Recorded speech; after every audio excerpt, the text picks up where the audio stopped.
أملاخ بزح ساعن ببزح منقدن قدم نبوتاتنا ودبيات كيرو تزارب أبزن دحروت معالفتات قنا بتوراس كله زقبرو وون علم زفتر ودو غيرو تزاربنا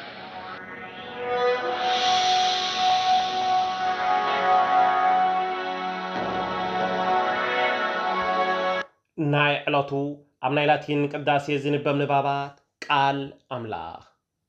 قدماي نباب قدم بيت هوسي معراف عسرتو حدي كفقد حدي كسع فقدي أربعتي كفقد شمنتي كسع فقدي تشعتي እግዚአብሔር ከምዚ ይብል ኣሎ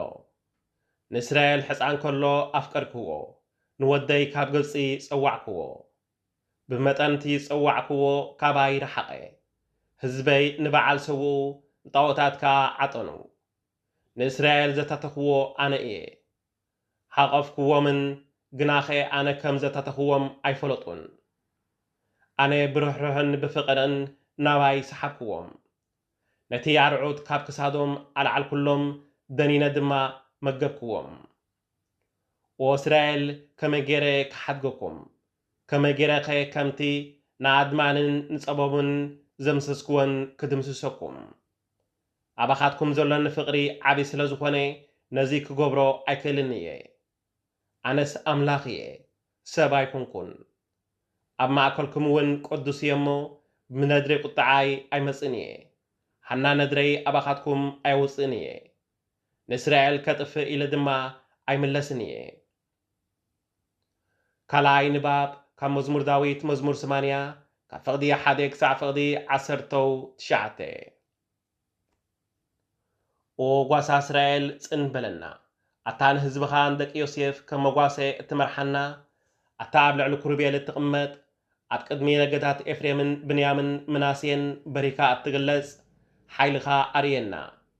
ንምድሓና እውን ንዓ ኦ ኣምላኽ ሓድሽ ህይወት ሃበና ክንድሕን ድማ ገጽካ ኣብርሃልና ወእግዚአብሔር ኣምላኽ ሰራዊት ክሳዕ ማእሲኻ እትኹሪ ጸሎት ህዝብኻ ከዓ ዘይትሰምዕ እንጌራ ንብዓት ኣብላዕካና ብመስፈርካ ንብዓት ኣስቴኻና ጎረባበትና ዝኾነ ሃገራት ከም ዝርሕቃና ገበርካ ጸላእትና እውን የላግጹልና ኣለዉ ወ ኣምላኽ ሰራዊት ሓድሽ ህይወት ሃበና ክንድሕን ድማ ገጽካ ኣብርሃልና ተኽሊ ወይኒ ካብ ግብፂ ኣምጻእካ ኣሕዛብ ሰጉይካ ድማ ምድሮም ኣብ ምድሮም ተኸልካያ ጸሪካ ኸዓ ቦታ ኣዳለኻላ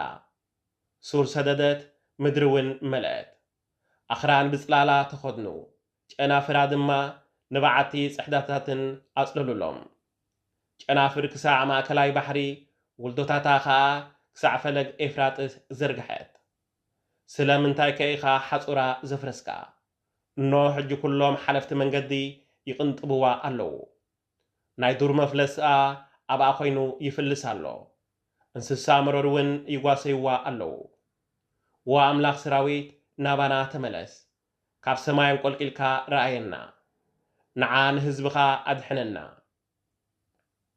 ንዓ ነዛ ብየማነቲ ኢትካ ዝተኽልካያ ተኽሊ ወይኒ ነዛ ንኣኻ ኢልካ ደልዲላ ከም እትበቆል ዝገበርካያ ንእሽተይ ተኽሊ ወይኒ ኣድሕና ጸላእትና ብሓዊ ኣንደድዋ ቆረጽዋ ብቁጥዓኻ ጥምቶም ከምኡኻ ኣጥፋእዮም ነቲ ዝሓደኻዮ ሰብ ዕቆቦን ሓልዎን ነቲ ንኣኻ ክኾነካ ዝደለኻዮ ወዲ ሰብ ሓልዎ ሽዑ ካባኻ ኣይክርሕቕን ኢና ብህይወት ኣንብረና ንሕና እውን ከነመስግነካ ኢና ወእግዚአብሔር ኣምላኽ ሰራዊት ሓድሽ ህይወት ሃበና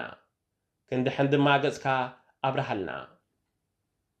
ሳልሳይ ንባብ ካብ ወንጌል ማቴዎስ ምዕራፍ 10 ካብ ፍቕዲ 7 ክሳዕ ፍቕዲ 15 ከትኩም ድማ መንግስተ ሰማይ ቀሪባ እያ እሞ እናበልኩም ስበኹ ሕሙማት ኣሕውዩ ምውታት ኣተንስኡ ለምጻማት አንጽሑ ኣጋንንቲ ኣውጽኡ ብነፃ ተቐቢልኩም ኢኹም እሞ ብነፃ ሃቡ ኣብ ሕሽኩልኩም ወርቂ ብሩር ገንዘብ ኣስራዚ ኣይተሓዙ ከምኡኻ ስንቂ ንመገዲ ክልተ ክዳን ከዓ ኣሳእን بتري أيتحزو كمي نسرحتنيا مقبو يقبويو أبزاته مو ختما ويعدي أبا بقع من مخانو حتوتو كساعة توصو دما أبا تقمتو أبيت كتاعتو كلهم سلام بلوا تابيت نزي بحقي تبقى انت دا أخوينا سلامكم يحدرا زي تبقى انت دا أخوينا جنا سلامكم نباختكم يملس حدقوا انت زي تقبلكم ويك علكم انت زي سمعكم جنا كابتابيت ويك كتماك توصو كلهم تقوغا أغاركم نقفو بمعات فردي كابنتا ختمات ياس نمدري صدو من قمران كم زقللن بحقي أبلوكم أرلخو زي قال እግዚአብሔር አምላክ እዩ ቃል እግዚአብሔር አምላክ ተመስገነ ይሁን